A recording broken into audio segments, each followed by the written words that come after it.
Hi guys, welcome back to my YouTube channel. ಈ video ಬಂದು ನಮ್ಮೂರು ಗ್ರಾಮ ದೇವತೆಗೆ ಕಣ್ಣಿರ್ಸೋ ಥರ ದೇವರು ಕೊಲ್ಲಾಪುರದ ಮನೆ ಗುಡಿಲಿ ಇರಲಿಲ್ವಂತೆ. ಅದು ಬಂದು ಅಂಕಪ್ಪನ ದೇವಸ್ಥಾನದಲ್ಲಿ ಸೇರ್ಕೊಂಡೈತೆ ಅಂತ ಏನೋ ದೇವ್ರು ಬಂದು ಹೇಳಿರೋದು. ಅದಕ್ಕೋಸ್ಕರ ನಮ್ಮೂರವರೆಲ್ಲ ಮತ್ತೆ ಕಣ್ಣಿರ್ಸಿ ಹೊಸ್ದಾಗಿ ಪೂಜೆ ಗೀಜೆ ಹೋಮ ಎಲ್ಲ ಮಾಡಿಸಿ ಮತ್ತೆ ದೇವ್ರನ್ನ ಅಲ್ಲಿಗೆ ಬಿಡೋಕ್ಕೆ ಅಂದ್ಬಿಟ್ಟು ಈ ಥರ ಮಾಡ್ತಾಯಿದ್ದಾರೆ.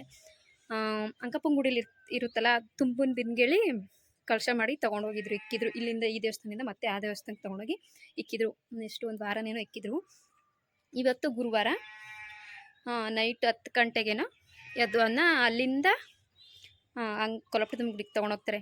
ಅಂದರೆ ಚಿಕ್ಕ ಚಿಕ್ಕ ಹುಡುಗರಿಗೆ ದೇವ್ರು ಬಂದು ಅದನ್ನು ಹೊತ್ಕೊಂಡು ತೊಗೊಂಡೋಗಿ ಅಲ್ಲಿ ಇಕ್ಕೋದು. ಗುರುವಾರ ನೈಟ್ 10 ಗಂಟೆಗೆ ತೊಗೊಂಡೋಗೋದು. ಆಮೇಲೆ ಕಣ್ಣು ಧರಿಸೋದೇನೋ ಬೆಳಗ್ಗೆ ಶುಕ್ರವಾರ ಬೆಳಗಿನ ಜಾವ 4 ಗಂಟೆ 5 ಗಂಟೆ ಆಗುತ್ತಂತೆ. ಶುಕ್ರವಾರ ಅಷ್ಟೇ ಒಂದು ಹೋಮ ಇರುತ್ತೆ, ಕಣ್ಣು ಧರಿಸೋದಿರುತ್ತೆ. ಇನ್ನು ಶನಿವಾರ ಬಸಪ್ಪನ ಕಳಿಸ್ತಾರಂತೆ. ಸೊ ಅದಿರುತ್ತೆ, ಅಂದರೆ ಹೊಸ ಗುಡ್ಡನ್ನು ತೊಗೊಳೋದಕ್ಕೆ ಅಂತ. ನೋಡೋಣ ಏನಾಗುತ್ತೆ ಅಂತ ಎಲ್ಲ ವೀಡಿಯೋದಲ್ಲಿ ಹಾಕಿರ್ತೀನಿ. ಇದು ಬರೀ ಗುರುವಾರದ ಲಾಗ್ ಆಗಿರುತ್ತೆ. ಗುರುವಾರ ನೈಟ್ ಏನಾಯಿತು ಅಲ್ಲಿ ಹುಡುಗರಿಗೆ ಹೆಂಗಿರೋದೇರು ಬಂತು ಅಂತ ನೋಡಿ ಮಜಾ ಮಾಡಿ.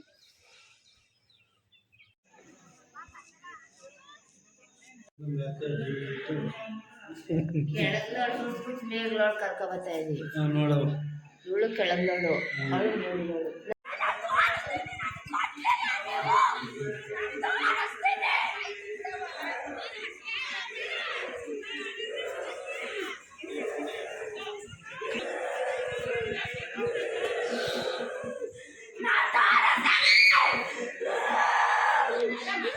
ಹಾಯ್ ಗೊಂಬೆ ಇಲ್ಲಿ ನೋಡಿ, ಇಲ್ಲಿ ಏ ಗೊಂಬೆ ಇಲ್ಲಿ ನೋಡಿ, ಇಲ್ಲಿ ತಗೊಳ್ಳೆ.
ಈಗ ಇಲ್ಲಿ 3 ಜನ ಇರೋದು ಸತ್ಯ. ಓಕೆ, ಅವಳ ಹತ್ರ 3 ಜನ ಬರ್ತಾ ಇರ್ತಾರೆ, ಹೋಯ್ತಾ ಇರ್ತಾರೆ ಅಲ್ವೇನ್ರವ?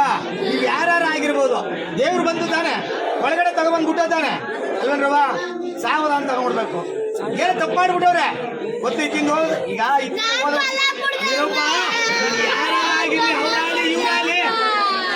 ಯಾರೋ ಒತ್ಕ ಬಂದ್ರಿ ಅಲ್ವೇನ್ರವ? ಸಾವಧಾನ ತಗೊಂಡ್ಬಿಡ್ಬೇಕು, ಸುಮ್ಮನೆ ಆಗ್ಬಿಡ್ಬೇಕು ಅಲ್ವೇನ್ರವ? ಇದು ಯಾಕಂತಂದ್ರೆ ಸರಿ ಇಲ್ದೇ ಇರೋ ಬದುಕು.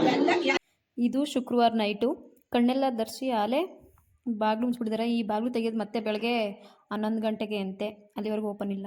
ಈ ವಿಡಿಯೋನ ಇಲ್ಲಿಗೆ ಎಂಡ್ ಮಾಡ್ತೀನಿ. ಇಷ್ಟ ಆಗಿದ್ರೆ ಲೈಕ್ ಮಾಡಿ, ಶೇರ್ ಮಾಡಿ, ಕಮೆಂಟ್ ಮಾಡಿ. ಹಾಗೆ ನನ್ನ